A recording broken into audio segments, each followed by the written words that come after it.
आमर ये बिजी जीवन मध्य आम अनेक समय जरूरी मनुष्यटी को भूली जाऊ। से जरूरी मनुष्यटी आम निजे। आम एक सुस्थ और सुंदर जीवन खोजुचे, किंतु एक सुस्थ शरीर बिना यह संभव कि?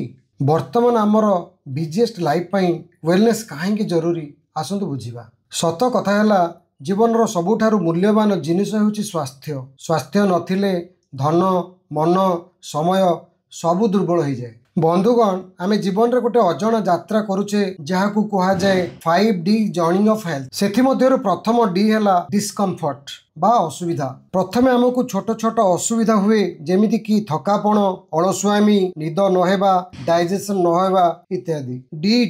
D2 रो अर्थ होछि डिजीज बा रोग। साधारणतः विभिन्न प्रकार रोग जेमिति कि diabetes, blood pressure, thyroid, obesity बा मोटापा इत्यादि आमको भितर दुर्बल करिथाए। तापर आसे D3 अर्थात डिपेंडेंसी, निर्भरशीलता। एही समय आमे औषध, डाक्तर और अन्य मानक ऊपर निर्भर ही करथाउ।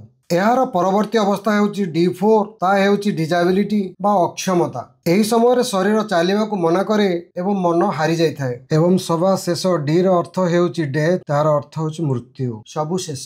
किंतु मने रखंतु यह एक चॉइस। आपण एही यात्रा को मझिरे थिला बेले रोकी पारिबे। आउ यह को रोकिबार उपाय होउछि wellness, lifestyle, healthy diet, daily exercise, positive mindset एवं स्नेहमय संपर्क।